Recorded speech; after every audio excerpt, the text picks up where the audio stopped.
difficult job. I certainly enjoy 99% of the job. I love doing it. I'm especially excited about tonight. It's a chance for us to come together in one room and acknowledge all of the great things that are happening with our sports teams. And there are a lot of good things happening with EA Athletics. So we're going to try to summarize that the best that we can here together. And then, as Doug said, we'll separate into our individual rooms and allow you guys to speak more intimately in your own team families. So I know typically when I take a podium and I want to speak, I find that I'm better when I speak from the heart. I just like to just stand up here and say what I'm thinking. But I said last year, for those of you guys that were at the Convocations Award, if anyone were there for the graduating seniors, that was a learning experience for me. When I saw the way our faculty handled giving out the awards at the end of the year for our seniors that are more in the academic nature, I thought that we could learn a little bit from that in the athletics. So I thought, this year I'm going to be a little bit more prepared, look a little bit more official, prove to everyone that I do own a tie, and read some words that I've shared about the season. So like Doug said, it starts with a lot of thank yous. So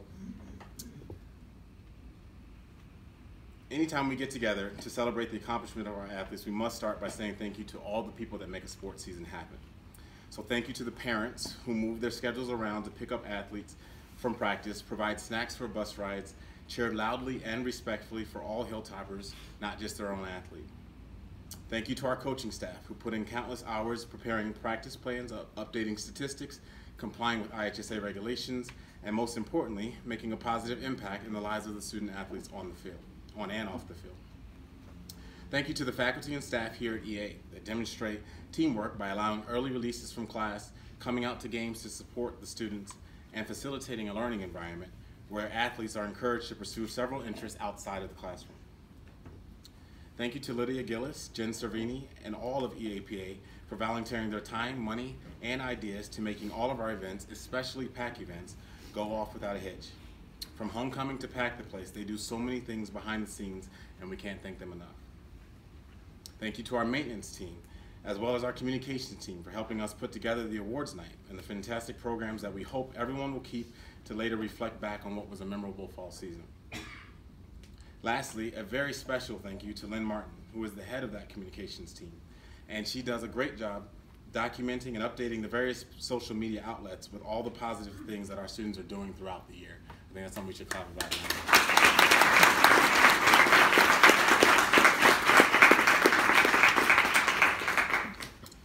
So in addition to thanking everyone, the other thing that happens when we get together to celebrate our athletes is we all seek to assess the relative success of our various teams and individuals. That assessment almost inevitably includes a discussion centered around winning, losing, and statistical accomplishment. However, what never escapes us is that the word or the concept of winning has a different meaning to different people. Books have been written defining winning as an intangible thing measured by values such as effort, integrity, and the sheer pursuit of one's goals. Another, simpler school of thought is that winning is about achieving one's goals, getting results, and ultimately outperforming the competition. Specifically, within the EA sports community, I found that some view winning as an exciting and gratifying concept, something that we should strive for and celebrate. Others may be more cautious about embracing the concept of winning with the concern that doing so can promote a host of issues not consistent with Elgin Academy standards. So the question is, can we have it all? Can we maintain our standard of excellence in academic achievement, celebrate the effort and the integrity that we display in the pursuit of our goals, while also aiming to field competitive sports teams that carry on the winning tradition beyond the classroom? The athletic department, in conjunction with Mr. Hanford, Mr. Sepp, and all parties involved with EA Athletics, stand united and answer that question with a resounding yes. I thought about actually asking them to stand with me and say yes together, but I thought that'd be a bit much. But yes, we can have it all. But how? How do we get this done? In many ways, the answer to that question is simply continue doing what we're doing. However, each one of us has an opportunity to step up things and commit to doing what needs to be done to build a consistent winner. So for example, our volleyball team. Our volleyball team is a great example of teamwork. Every time you go to a volleyball practice, you see athletes in matching colored shirts, cheering each other on with every repetition. Beyond injury, there is never an issue fielding a team with volleyball. In the big moments, homecoming, senior night, and the first round of regionals, the team has a way of playing its best when it matters most. Several of the athletes on the team are planning to participate in club volleyball and pick up extra training in the off-season. Keep doing that. But also, when the awesome young freshman libero makes a great dig pass to the sophomore setting phenom, and she sets up a perfect ball for us to kill or get over gingerly, nicely. Kill it. Kill the ball. When you consider all that you've done throughout the day, you've won already. There's nothing that you can lose by giving it your best shot. The more we do that, the more winning we will do. Take, for example, soccer. Soccer represented the idea of finishing strong. The soccer team was in danger of not fielding a team for the regional game due to some important family and academic obligations by some of the team members. A few days before the game, we met and we discussed the importance of banding together as a team and finishing the season strong. From there, each athlete took the necessary steps to make sure they were there for their team. That is a win. Now, when the ball is kicked to the corner and the battle to make the run or let it go kicks in, make the run. Feed off the energy and the enthusiasm of your new coach, and don't ask her to apologize for pushing you to be your best. You're going to find a running theme here. Seek out training opportunities outside of the school year. Build your core strength in your very own EA weight room. The more that you do, the more winning we will do. The field hockey team is another team that demonstrates great field teamwork. Behind their galvanizing leader, Coach Swegler, they stick together come what may. When it's a cold, muddy day on the field hockey field for senior night, and their lone senior, who has been a goalie for 4 years, wants to play the field, they have the entire team rally around her and try to get her a goal. That's a win. They won the game, and then they had cake. I forced them to have cake. That's how winning is done in every way. But even among the best of teams, it's great when individuals stand out. We are proud of Madigan Borsi for being selected as one of 40 players to the IHFSA All-Star Game for the second year in a row. And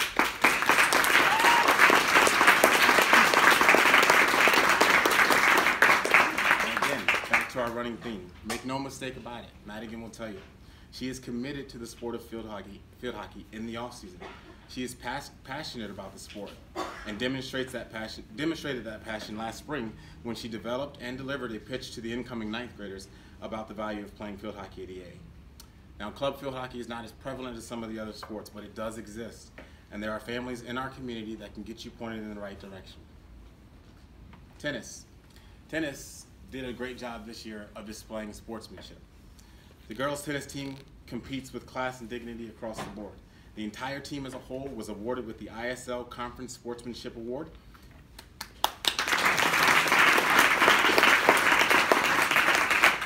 And the Pitchford Sportsmanship Award, which is the highest award that can be earned in the state of Illinois in tennis, was given to our very own Shireen Gold-Dolavan.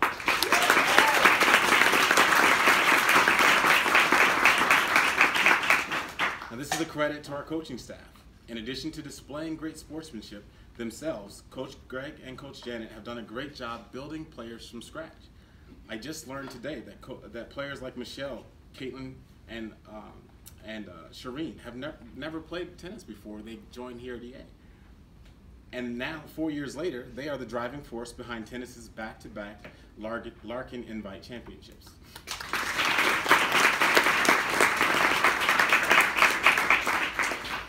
But due to the individual nature of the sport of tennis, individual skill development is of the highest importance. We can make our coaches' jobs easier if we spend our off-season getting stronger and working on our skills. One of our promising sophomores, Ashley Gordon, is doing exactly that, and we are looking forward to seeing her progress next year.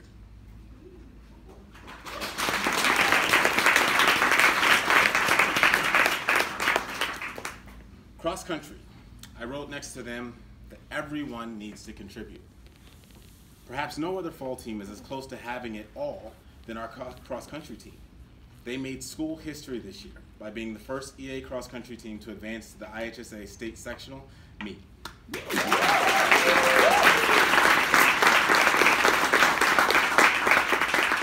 To make that happen, they needed everyone on the team to contribute by besting their own personal running time by an average of 3 minutes. Everyone, every member on the cross-country team bested their score by an average of 3 minutes throughout the season. That is also a credit to our coaching staff. Making it to sectionals is awesome, but if we want to make it to the state meet, you guessed it, we have to run year-round. All of cross-country, regardless of credit need in the spring, should run track. That will help us build up our endurance and get us ready for the next season where we hope to make a run at the state. So that brings us to golf. Golf got it done. Essentially what I'm saying to everyone is that we should all follow the blueprint and learn from the examples set forth by our very own Neha Karna. Did she make it here? I know she was running late. Is she here? She's here. Awesome. Perfect. Neha, as many of you know, missed making it to the state golf championship by 1 stroke in 2016. Immediately after that, she came to our office and she laid out a detailed plan detailing everything she was going to do to improve her golf game. And that plan included year-round training and a commitment to strength and conditioning. We are all very proud to announce that this year, not only did Neha make it to the state championship meet, she finished 32nd out of 120 golfers.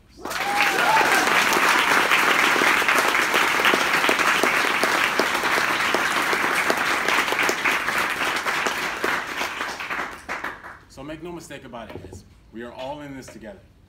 Coach Katie and I are no exception to this. There are things that we are doing that we're proud of. We're bringing things to the school. We're excited about our pack events. We're excited about our new uniforms. We're excited about our new transportation. But we've got to do better at our details. We've got to make sure that you guys have the right starting times for the games. We've got to make sure that you guys have the right locations if the game is being played at the school's location or elsewhere. We are committed to doing the same thing that we're asking you guys to do, working year-round to improve on a daily basis. That is how we get both things done. We can be the conceptual winner. We can have the sportsmanship awards. We can be known for the standard of excellence in the classroom. But we can also simply win the game. It's just going to require more work all year round and respecting our craft. So, with that said, I'm going to conclude the together part of our awards night by awarding our varsity letters. And I want to say something really quick about the varsity letters. We've changed the language in it a little bit. When I took the job, the language for the varsity letter was pretty strong language. You had to be an outstanding performer on your team.